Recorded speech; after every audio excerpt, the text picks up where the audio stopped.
चलो अब हम लोग बात करते हैं ईवीएस के एक महत्वपूर्ण टॉपिक इरिगेशन पर, यानी कि सिंचाई पर। सिंचाई के बारे में हम लोग समझेंगे कि सिंचाई क्या है, सिंचाई किसे कहते हैं।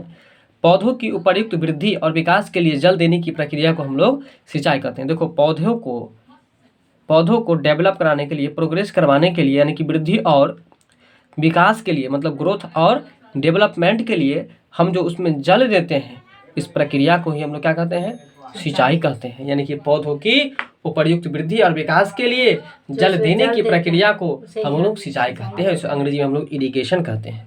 तो एक बार फिर से बताओ कि हम लोग सिंचाई किसे कहते हैं। पौधों को वृद्धि और विकास पौधों को वृद्धि और विकास करने के लिए उसमें जल देते हैं, उस जल देने की प्रक्रिया को ही सिंचाई कहते हैं। बात समझ में आ गया। देखो, ये सिंचाई हो रहा है, ये बोरिंग का पाइप लगा हुआ, ये धान की खेती है और ये पानी इसमें गिर रहा है, तो ये सिंचाई हो रहा है। पौधों को जल की आवश्यकता, अब जो हम लोग पढ़ रहे हैं किसके बारे में, तो पौधों को जल की आवश्यकता के बारे में पढ़ रहे हैं। हरे पौधे में उनके कुल वजन का लगभग 80% भाग पानी होता है। हरे पौधे जो होते हैं, है ना, उनके जितने भी वजन होते हैं उसके वजन का लगभग 80% भाग, यानी कि 80% भाग पानी होता है। बात समझ में आया? नहीं समझ में आया? फिर से समझो। हरे पौधे में उनके कुल वजन का, मतलब हरे पौधे जो भी होते हैं उसके टोटल जितने भी वजन होते हैं उस वजन के हिसाब से उसका 80% भाग पानी होता है। नहीं समझ में आया?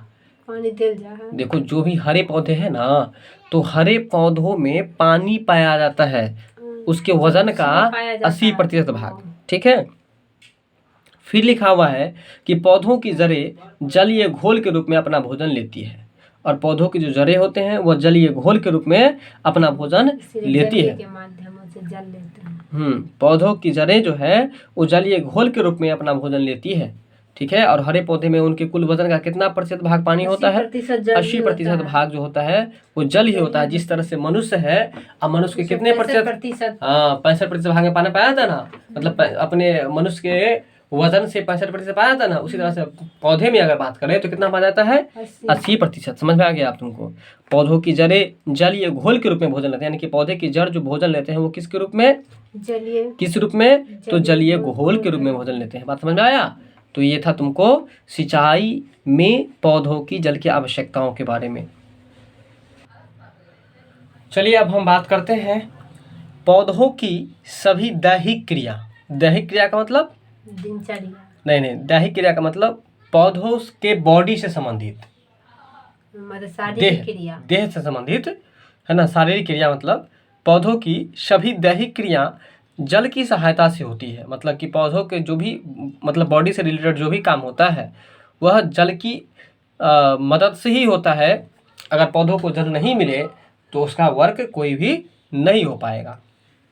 जड़ें जो पोषक तत्व, है ना, जड़ें जो पोषक तत्व समझते हो ना, जिससे उसकी वृद्धि और विकास होती है, उसको हम लोग पोषक तत्व कहते हैं, मृदा से लेती है। यानी कि ये जो है पौधों की जड़, वो पोषक तत्व कहाँ से लेती है? वो मिट्टी से लेती है, और उसे पत्तियों तक भोजन जल की उपस्थिति में ही होता है। तो अब यहाँ कुछ महत्वपूर्ण बात सब है, इसको हम लोग समझेंगे। सबसे पहले पढ़े थे कि पौधों को जल की आवश्यकताएं। हरे पौधों में उनके कुल वजन का कितना प्रतिशत जल होता है? 80%। अब ये बता दो कि पौधों की जड़ जो भोजन ग्रहण करते हैं वो किस रूप में है? तो जलीय घोल के रूप में। किसके रूप में? जलीय घोल के रूप में। अगला है कि पौधों की जितनी भी दैहिक क्रिया है वह किनकी मदद से होती है? शारीरिक क्रिया जो भी है पौधों की, वो किनकी मदद से होती है? जल की मदद से होती है। जड़ नहीं, जल पानी। जड़ें जो अपना पोषक तत्व ग्रहण करती है वो कहाँ से? वो मृदा से ग्रहण करती है। कहाँ ध्यान है? वो कहाँ से ग्रहण करती है? मृदा से। जड़ जो है वो पोषक तत्व कहाँ से ग्रहण करती है? वो मृदा से ग्रहण करती है।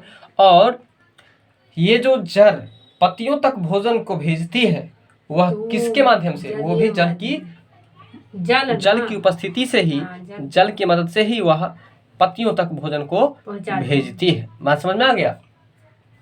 तो ये था पौधों में जल की आवश्यकता, और पौधों में जल की मदद से कौन कौन सा काम हुआ इसको भी हम लोग जान लिए। अब आगे जो हम लोग पढ़ने जा रहे हैं वो है सिंचाई की विधियाँ, यानी कि मेथड्स ऑफ इरिगेशन, है ना, या इरिगेशन मेथड। तो सिंचाई करने के भी बहुत सारे विधि हैं, सिंचाई करने के भी बहुत सारे विधि हैं। बहुत सारी विधि है। जैसे कि पहला विधि है जल प्लावन। पहली विधि का नाम क्या है? जल जल प्लावन। और इस जल प्लावन को हम लोग प्रवाह विधि भी कहते हैं। जल प्लावन को हम लोग प्रवाह विधि भी कहते हैं। देखो, प से प्लावन है और प से प्रवाह है, इसलिए याद कर लो कि जल प्लावन को हम लोग प्रवाह विधि भी कहते हैं, है ना। फ्लोटेशन और फ्लो मेथड भी उसको हम लोग कहते हैं। अब चलो, यह विधि खेत में पलेवा करने या धान में सिंचाई करने हेतु प्रयोग में लाई जाती है। यानी कि ये जो विधि है, कौन सी विधि? तो ये जल प्लावन या प्रवाह विधि, यह विधि किसमें? खेत में। तो यह विधि खेत में पलेवा करने या धान में सिंचाई करने के लिए, पलेवा करने या धान में सिंचाई करने हेतु प्रयोग किया जाता है। ठीक है, अब ध्यान दो, हम बता देते हैं, समझ में आ जाएगा। अगर क्वेश्चन पूछ दे कि जल प्लावन विधि या प्रवाह विधि का प्रयोग कहाँ पर किया जाता है, किस फसल में? तो धान में। देखो, धान में क्या होता है कि अभी फिलहाल का ये घटना देख रहे होगे कि बाढ़ जैसे ही आई है, लोग अपने आरी को काट काट करके उसमें पानी को बहाता है, तो पानी प्रवाह होते हुए उसके खेत में जाता है, तो इसलिए प्रवाह विधि तो पहले ही हो गया ये। दूसरा जल प्लावन। जल प्लावन का मतलब होता है कि उस धान में जल पूरा एकदम भरा हुआ हो कि लगे जो है ना धान उपला रहा है पानी में, इसलिए उपलाने का मतलब समझ लो प्लावन। और वैसे भी इसको हम लोग उत्प्लावक जो है, उत्प्लावक बल जो कहते हैं, जो मतलब कि आर्किमिडीज ये सिद्धांत दिए हुए थे, जब हम किसी चीज़ को मतलब पानी में फेंकते हैं तो वह पानी जो है उस वस्तु को ऊपर की ओर फेंकता है, और वो वस्तु जो होता है वह नीचे की ओर जाता है और पानी उसको ऊपर की ओर फेंकता है, तो उसको हम लोग उत्प्लावक बल कहते हैं या उत्प्लावन बल कहते हैं। तो वही है, उत्प्लावक को शॉर्ट में लिख दिया है जल प्लावन। यानी कि जो जल में तैरता हुआ प्रतीत होता है, तो धान सब तैरते हुआ प्रतीत होता है ना, पानी लगा रहता है और उसमें धान ऊपर में रहता है, तैरता हुआ रहता है, इसलिए हम लोग उसको प्लावन या प्रवाह विधि कहते हैं। और प्रवाह विधि भी समझ में आ गया होगा कि जैसे ही आज बाढ़ आई है, लोग आरी को काट रहे हैं और क्यारी बना करके उसमें पानी को प्रवाह कर रहे हैं। इसलिए याद रखना कि प्लावन विधि या प्रवाह विधि किस फसल के लिए उपयुक्त है? तो धान के लिए। चलो, अब आगे चलते हैं हम लोग क्यारी या बरहा विधि। इस विधि का क्या नाम है? क्यारी विधि, या इसे हम कहते हैं बरहा विधि। क्यारी विधि को हम लोग अंग्रेजी में कहते हैं, है ना, सेंटर पायोवोट और इरिगेशन।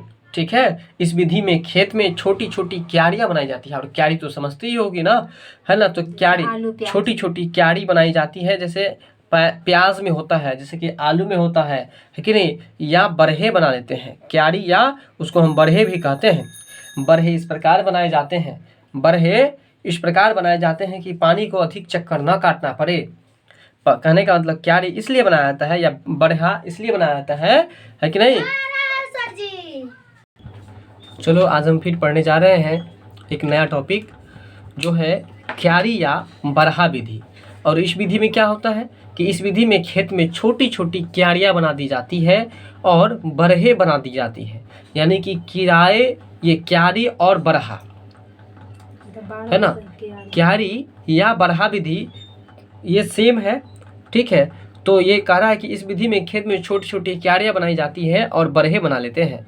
बरहे इस प्रकार बनाए जाते हैं कि पानी को अधिक चक्कर नहीं काटना पड़े।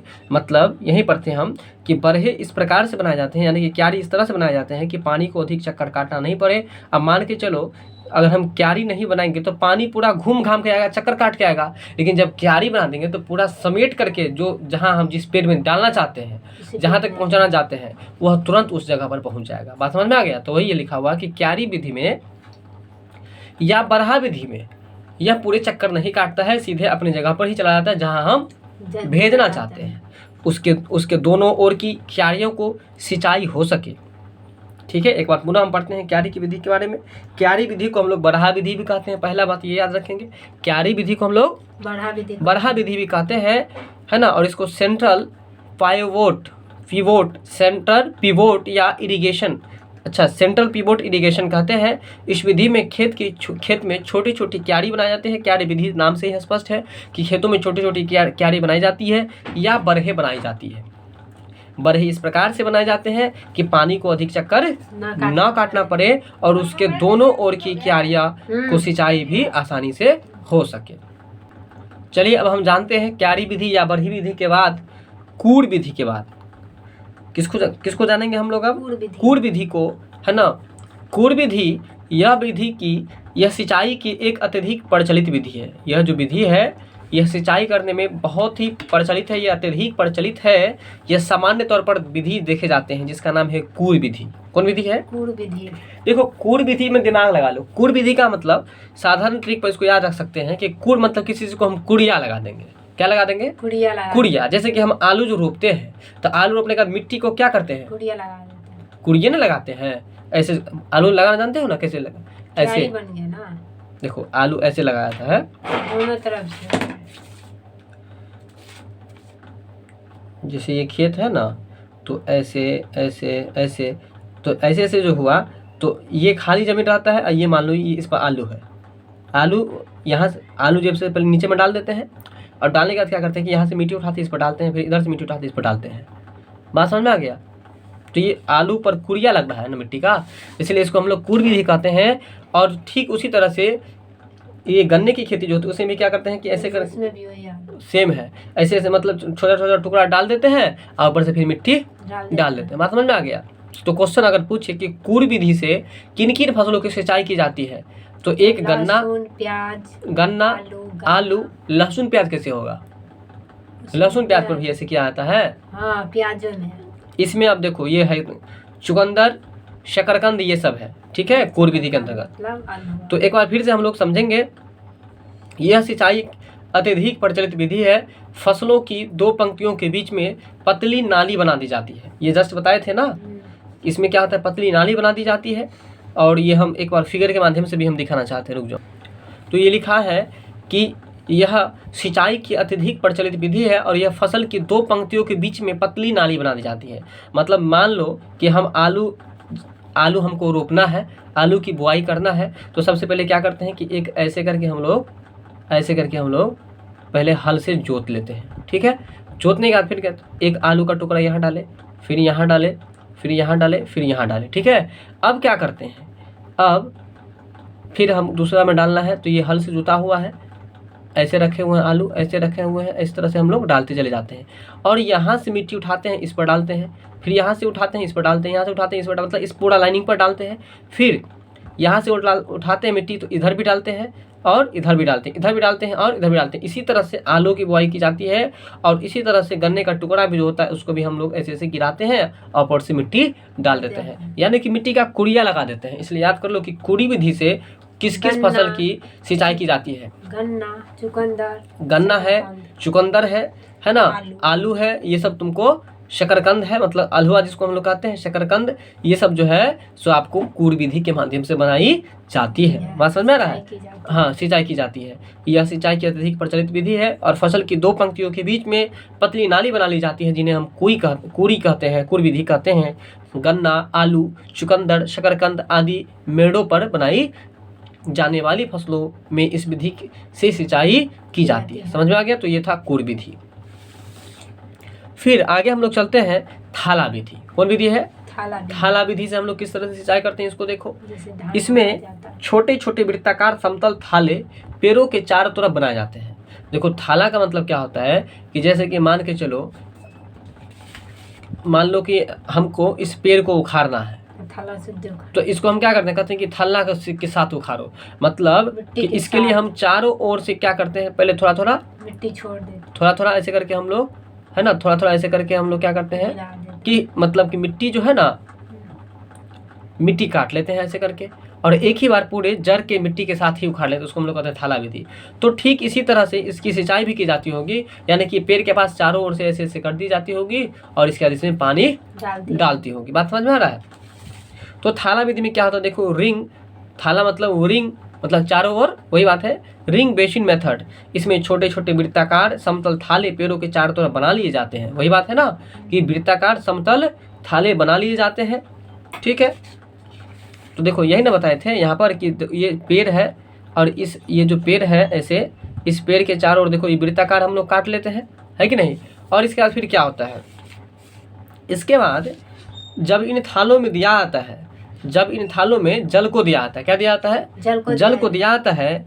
आमतौर पर यह विधि वृक्षों की सिंचाई के लिए की जाती है, यानी कि यह विधि जो है, सही बात है, यह अब मान के चलो ये चीज़ अगर धान के या गेहूं के खेत में करेंगे तो होगा नहीं होगा। तो इसलिए यह किसके लिए यह सिंचाई सबसे उपयुक्त है, वृक्षों के लिए ही है ना। जायद की फसलों में, है ना, जायद की फसलों में, है ना, जैसे कि खरबूजा, तरबूज और ककड़ी, ये सब जो होता है, खरबूज, तरबूज और ककड़ी सब जो होता है, तोरई जो होता है, इस समय क्या होता है कि थाला विधि का ही प्रयोग किया जाता है। तो याद रखना कि थाला विधि में किस किस का प्रयोग किया जाएगा। अब देखो बताते हैं, थाला विधि मतलब वृत्ताकार विधि, मतलब वृत्त के जैसे चारों ओर बनाते हैं ना। तो मान लो खरबूजा गोल होगा तो उसमें तो वृत्ताकार होगा, तरबूजा गोल होगा वो वृत्ताकार होगा, ककड़ी जो होता है, ककड़ी होता है तुमको खीरा के जैसे, ठीक है ना, नहीं ये होता है इसके जैसे, जिसको हम लोग फूट कहते हैं, फूट उसके जैसे। तो ककड़ी सब, ये सब जो इस सब का जो पेड़ है, चार कुछ चीज़ें यादें कर लो, ज़्यादा समझना सोचना नहीं है। खरबूज तरबूज तो याद हो ही जाएगा, खरबूज का तरबूज क्या है, ककड़ी और तोरई, ककड़ी और तोरई, इस सब में थाला विधि का ही प्रयोग किया जाता है। तो बता दो एक बार पहले कि सिंचाई विधि में किस किस विधि को हम पढ़ाए हैं। 4 विधि। पहला जल प्लावन या प्रवाह विधि, एक बार हम पढ़ाते फिर बोलना। जल प्लावन या प्रवाह विधि, इसमें बताए थे कि जल प्लावन मतलब प्रवाह, उपलाने लगेगा कब, फसल सब जब उसमें पानी का प्रवाह करेंगे, इसलिए जल प्लावन को हम लोग कौन सी विधि कहेंगे, प्रवाह विधि कहेंगे। दूसरा है क्यारी विधि या बरहा विधि। इसको कैसे याद रखेंगे, देखो क्यारी बना देंगे तो पानी बह रहा नहीं जाएगा ना, इसलिए याद कर लो कि क्यारी विधि को हम लोग बरहा विधि कहते हैं, बहरा ने बरहा विधि कहते हैं। फिर है कूड़ विधि, और कूड़ विधि में तो बता ही दिए हैं कि कूड़ विधि में क्या होता है कि कूड़ विधि में मिट्टी का कुड़िया लगाया जाता है दोनों ओर से, है कि नहीं। और इसके बाद है थाला विधि। ये 4 विधि अभी हम लोग पढ़े हैं। इस विधि के बारे में अब जरा हम विस्तृत नॉलेज भी दे देते हैं। तो एक बार पुनः जल प्लावन या प्रवाह विधि के बारे में समझो। इस विधि में क्या होता है कि खेत में पलेवा करने या धान में सिंचाई करने हेतु प्रयोग की जाती है। यानी कि जल प्लावन विधि जो है खेत में पलेवा करने या धान में सिंचाई करने के लिए प्रयोग की जाती है। अब चलो क्यारी या बरहा विधि, इसमें छोटे छोटे क्यारी बनाए जाते हैं, है ना, या बरहे बना लिए जाते हैं। बरहे इस प्रकार बनाए जाते हैं कि पानी को अधिक चक्कर काटना नहीं पड़े और उसके दोनों ओर क्यारी की सिंचाई आसानी से हो जाए। अब चलो कूड़ विधि है। कूड़ विधि सबसे पहले ये बता दो कि कूड़ विधि में सिंचाई करना किस किस फसल के लिए उपयुक्त माना जाता है। गन्ना, आलू, शकरकंद, चुकंदर।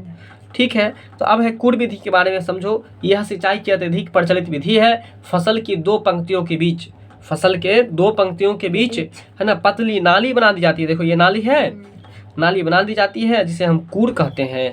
और गन्ना, आलू, चुकंदर, शकरकंद आदि मेड़ों पर पाई जाती है। इसके बाद है थाला विधि। और बता दो कि थाला विधि से सिंचाई करना किसके लिए उपयुक्त है, तो वृक्षों के लिए। इसमें छोटे छोटे वृत्ताकार समतल थाले पेड़ों के चारों तरफ बना लिए जाते हैं और इन थालों में पानी दिया जाता है कि नहीं। आमतौर पर यह विधि वृक्षों के सिंचाई के लिए उपयुक्त है। जायद की फसलों में, मतलब जायद फसल जो होते हैं ना, रबी फसल, खरीफ फसल और जायद फसल। तो जायद फसल में आता है खरबूजा, तरबूजा, ककड़ी, तोरई। तो ये जायद फसल के अंतर्गत ये 4 को जो आता है, इस सब में थाला विधि का ही प्रयोग किया जाता है। बात समझ में आ रहा है। सिंचाई की विधि का नाम बताओ। प्रवाह विधि के नाम से जाना जाता है। प्लावन विधि जिसको हम लोग प्रवाह विधि कहते हैं, सही है। कूड़िंग विधि नहीं, क्यारी विधि जिसको हम लोग बरहा विधि कहते हैं। इसके बाद है कूड़ विधि। कूड़ विधि का एक ही नाम है। इसके बाद है थाला विधि। क्या सर फिर से बोलो। प्लावन विधि, जल प्लावन विधि जिसको हम लोग प्रवाह विधि कहते हैं। इसके बाद है क्यारी विधि जिसको हम लोग बरही विधि भी कहते हैं। इसके बाद है कूड़ विधि जिसे हम लोग कूड़ विधि के नाम से ही जानते हैं, एक ही नाम है। और इसके बाद है थाला विधि। तो जल प्लावन यानी कि प्रवाह विधि, और इसके बाद है तुमको क्यारी विधि जिसको हम लोग बरहा विधि कहते हैं, और इसके बाद है कूड़ विधि, और इसके बाद है थाला विधि। बात समझ में आ गया। जल प्लावन विधि में क्या होता है कि जल प्लावन विधि में जो है सो इसमें अधिक उपयुक्त होता है धान। क्या प्रयुक्त होता है, धान।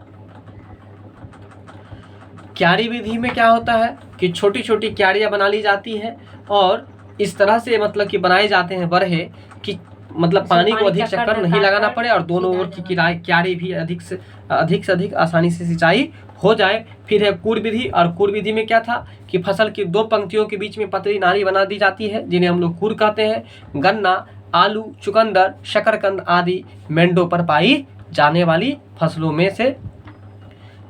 फसलों में इस विधि की सिंचाई की जाती है। फिर थाला विधि में क्या है कि इसमें पेड़ के चारों ओर वृत्ताकार थाले बनाकर इसके चारों तरफ है ना जल डाल दिए जाते हैं। और इसके लिए जो उपयोगी है तरबूजा, ये जो है खरबूजा, तरबूजा, ककड़ी, तोरई और वृक्षों के लिए भी ये उपयुक्त होती है। इसके बाद ये 4 विधियों के बाद अब जो हम पढ़ने जा रहे हैं इसका नाम है छिड़काव विधि। और शायद नाम से ही स्पष्ट है कि हम छिड़काव विधि से किस तरह से सिंचाई करेंगे, यानी कि लगता है कि हम पेड़ पर पानी छिड़केंगे। क्या करेंगे? छिड़केंगे। इस विधि में फुलवारियों में पानी छिड़क कर सिंचाई की जाती है।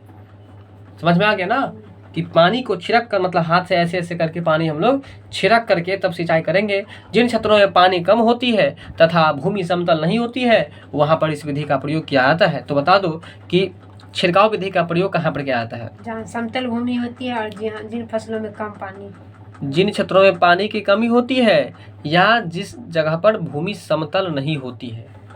बात समझ में आया? क्या बोले? जिन क्षेत्रों में पानी कम होगा और जहाँ पर भूमि समतल नहीं होगा वहाँ पर इस छिड़काव विधि का प्रयोग करेंगे, वहाँ इस विधि का प्रयोग लाभदायक रहता है। ठीक है, अब चलो आगे चलते हैं हम लोग। एक विधि है जिसका नाम है ड्रिप या टपक विधि, यानी कि इसमें जो है ना टपकाता है, मतलब बूंद बूंद टपकाता है। यानी कि देखो ड्रिप मेथड में क्या है, इस विधि में सिंचाई के जल को पौधों के जाड़े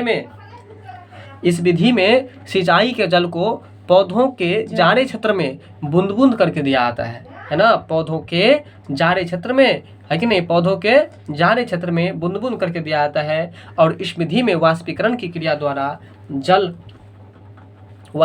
प्रक्रिया द्वारा जल हानि नहीं के बराबर होती है। इस विधि में पीवीसी की पाइपलाइन खेत में बिछाई जाती है। ठीक है, पीवीसी की पाइपलाइन खेत में बिछाई जाती है। कहने का मतलब एक फिर से समझो, ड्रिप सिंचाई विधि के बारे में। इस विधि में सिंचाई के जल को पौधों के जाड़े क्षेत्र में बूंद बूंद करके दिया जाता है और इस विधि में वाष्पीकरण की क्रिया द्वारा जल हानि नहीं के बराबर होता है। इस विधि में पीवीसी की पाइपलाइन खेत में बिछाई जाती है। समझ में आया? तो ये था ड्रिप विधि, जिसको हम लोग टपक सिंचाई विधि भी कहते हैं। ठीक है, तो सिंचाई के अंतर्गत ये 6 विधि ही हमारे एग्जाम के लिए महत्वपूर्ण है, जिसमें कि हम सबसे पहले पढ़े थे जल प्लावन विधि और उसको हम लोग प्रवाह विधि भी कहते हैं। दूसरा पढ़े थे हम लोग क्यारी या बरहा विधि। तीसरा पढ़े थे हम लोग कूर विधि। चौथा पढ़े थे हम लोग थाला विधि। 5वां पढ़े हम लोग छिड़काव विधि। 6ठा पढ़े हम लोग ड्रिप या सिंचाई विधि, जिसमें हम लोग बूंद बूंद करके है ना पानी डालते हैं। और इस विधि में पीवीसी की पाइपलाइन खेत में बिछाई जाती है।